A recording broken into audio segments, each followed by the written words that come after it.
Elite Facts presents 7 myths you still believe about history. 7. Vikings didn't wear horned helmets.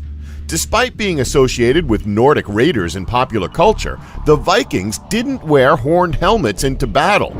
An old tapestry does show someone in a horned helmet, but either it's someone performing a ritual or it's supposed to be a god. And it wouldn't be a very practical thing to wear while cutting down unsuspecting English Christians with your sword.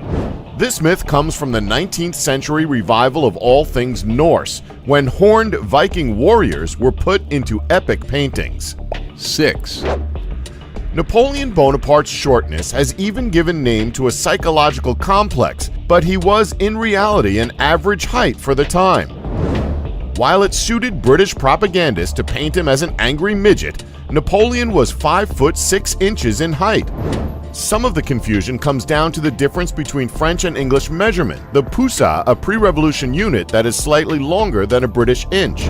So 5 foot 2 inches in pouce is actually 5'6" in feet and inches. 5. Gladiators didn't kill each other as often as you might think.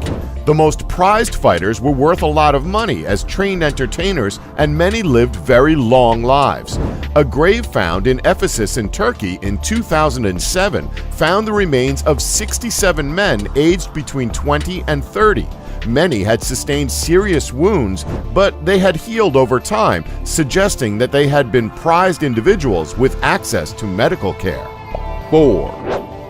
The Salem trials were a grisly affair, but despite the enduring image of witches being burned at the stake, this didn't happen.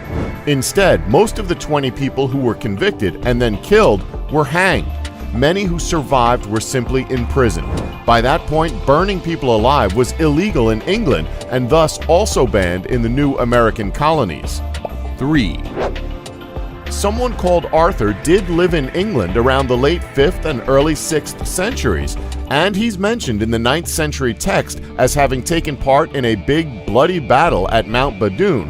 But the 6th century writer Gildas wrote an account of that battle that doesn't mention Arthur at all.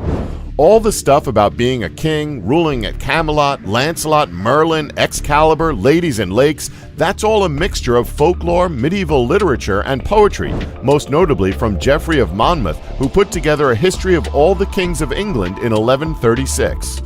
2.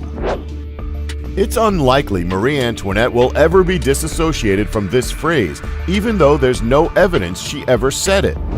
The phrase first appears in Rousseau's autobiographical Confessions, which were written around 1765, when Antoinette was still a child and living in Austria.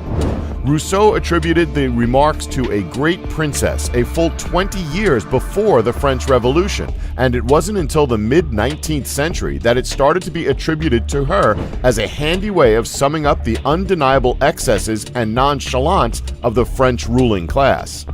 1. There is an unlikely myth that Albert Einstein, one of the most important scientific thinkers of all, was bad at math.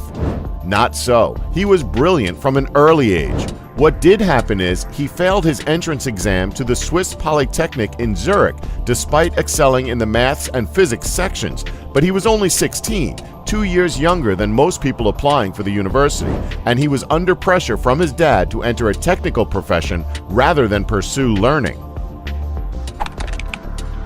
Don't forget to like us and subscribe for more Elite Facts.